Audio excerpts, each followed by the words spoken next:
Boxing. Beats and rhymes. No one can do it better. I tell you what, yeah, they look very uncomfortable around each other. Extremely uncomfortable. The tension between them two there, it started with that sparring session they had a few years back. Okolie did call out Dillian. Dean White spoke to Okolie. I don't think Okolie wanted to go there with Dean, but you know, Dean wasn't aggressive. He was just saying, everyone just be cool. The beef between Dillian and Lawrence may be worse than the beef between Lawrence and Richard Riakporte. But if they both win on April the 5th, I can't see no other fight. They do not like each other. They really don't like each other. That was tense. That's beef. They did shake hands that they will fight each other sometime in their career. If they both win, hopefully that's the next one.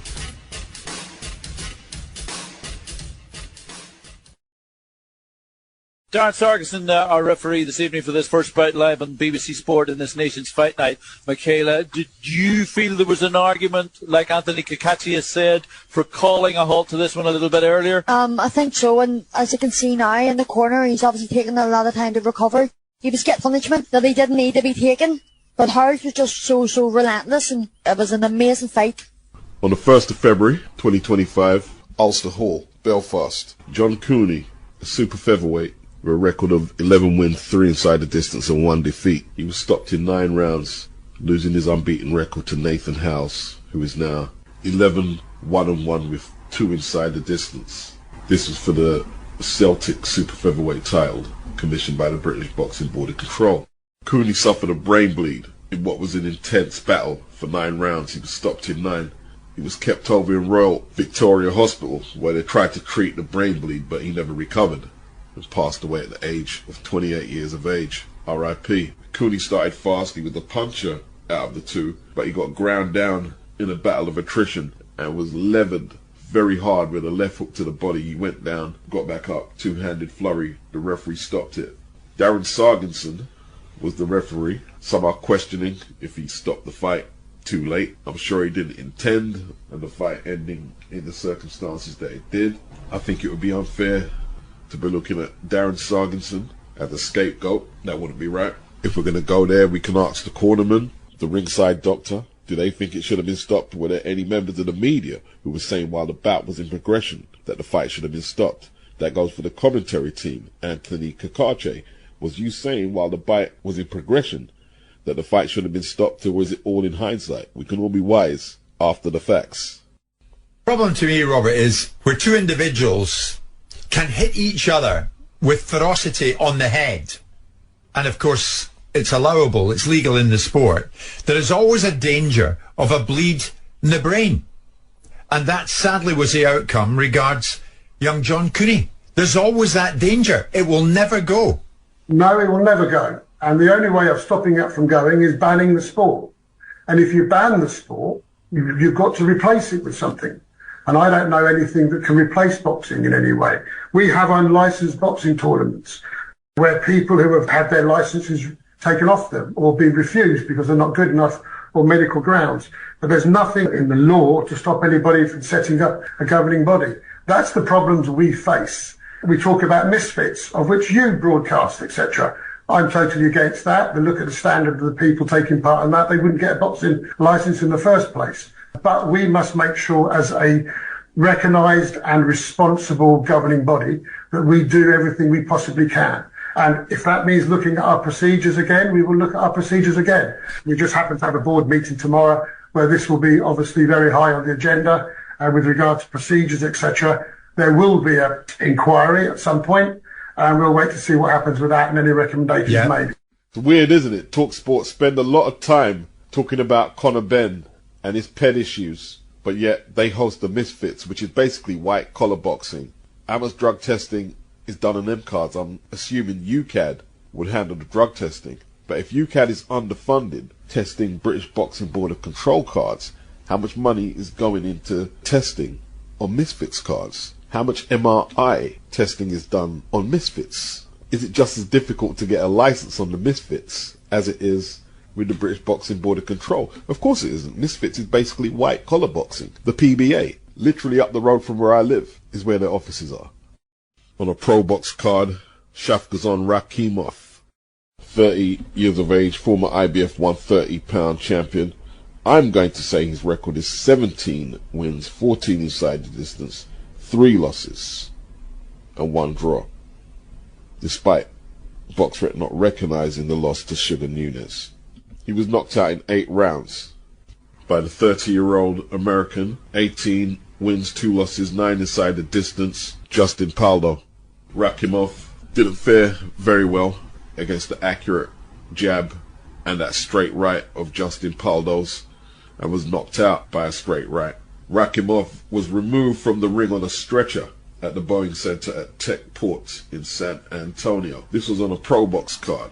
Gary Jonas from Pro Box said Rakhimov had since been cleared to leave the hospital. He too, like John Cooney, suffered a brain bleed. He will be evaluated in 3 months' time to see if he can fight again. I only saw highlights. A lot of people who saw the whole fight have said Rakhimov didn't look right all throughout the fight. Perhaps a result of the hard battles that he's had with the likes of Jojo Diaz, Zelfa Barrett. Barrett had him on the canvas and nearly had him out of there. That was late 2022 for the vacant IBF title. Rakhimov secured a 9th round stoppage. The split decision loss to Joe Cordina, where he lost the belt, was a very tough fight in Cardiff.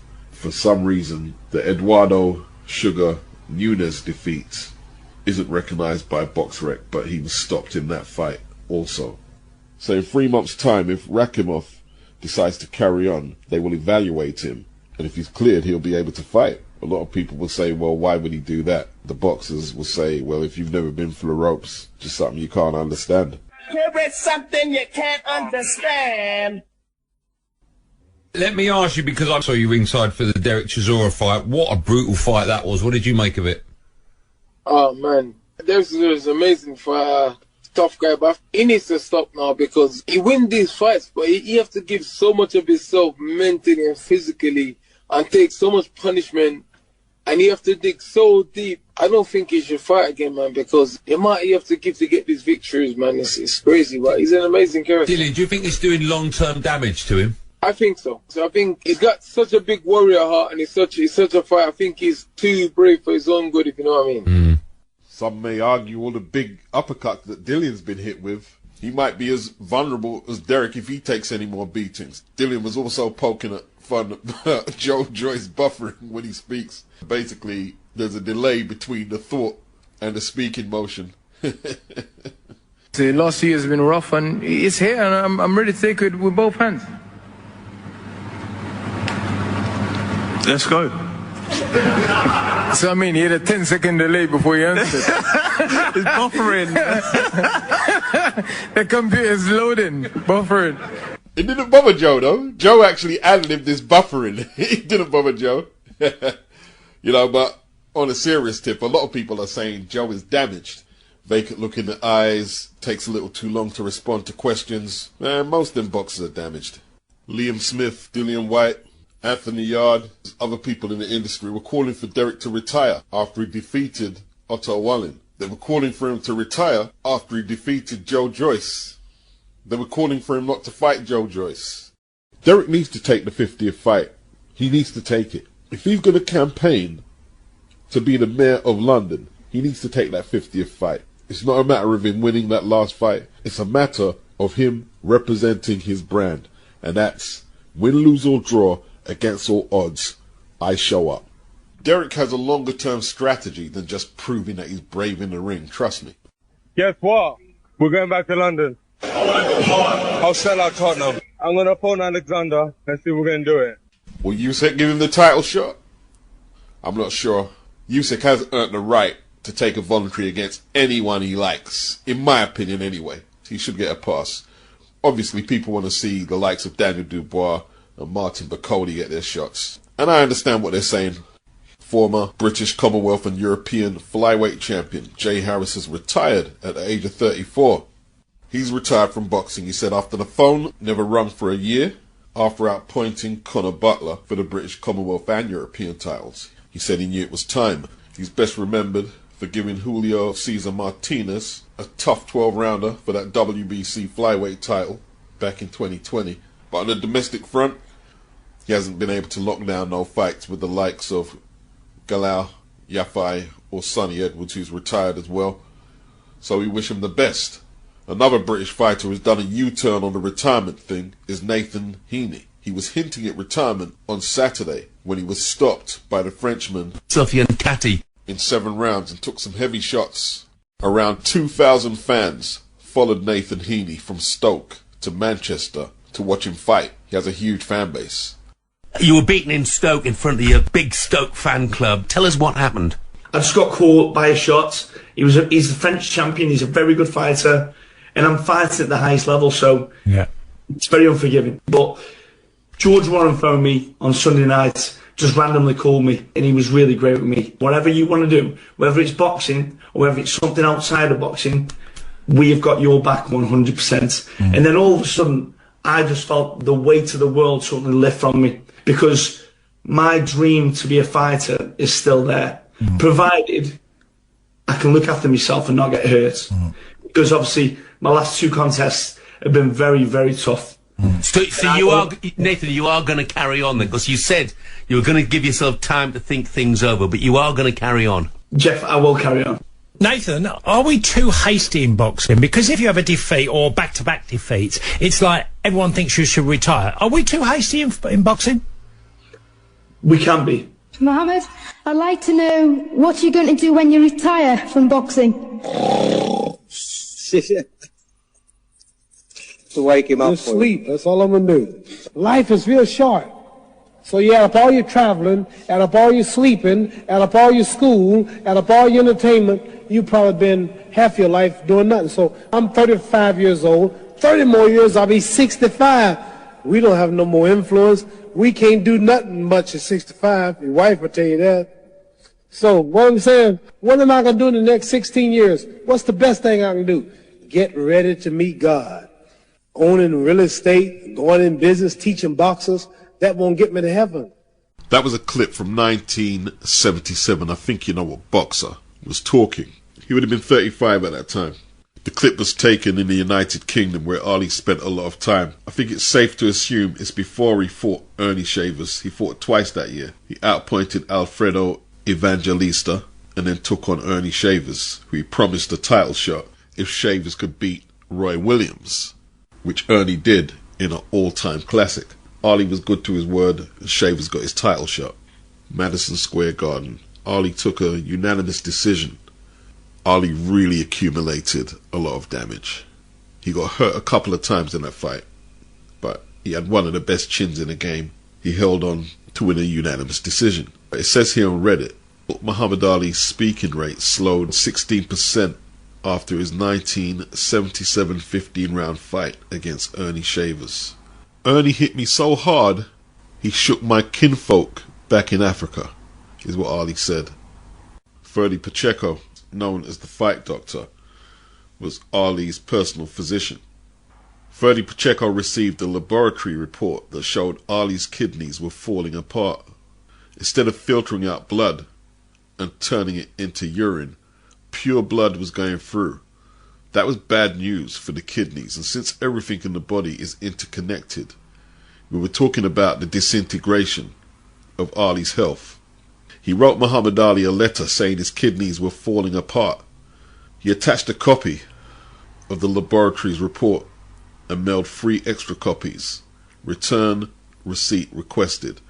1 to Herbert Muhammad, 1 to Angelo Dundee, and 1 to his wife Veronica Porsche. He didn't get a reply from any of them, not one response.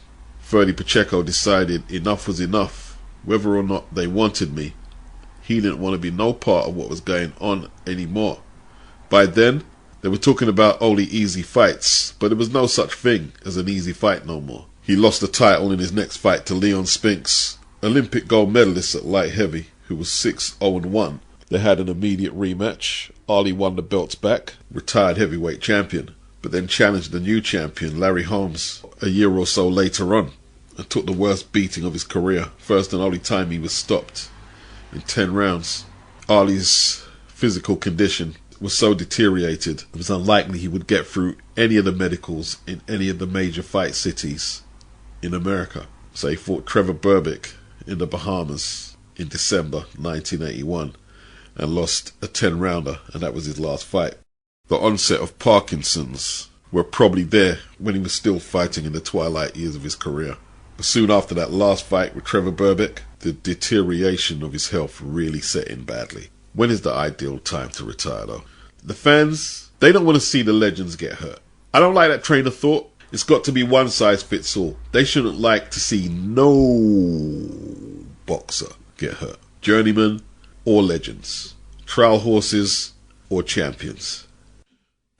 The theme of the upload has been retirement. People are concerned when boxers should retire. Derek Chisora, Joe Joyce. But this is nothing new. And there is no exact science on when boxers should retire.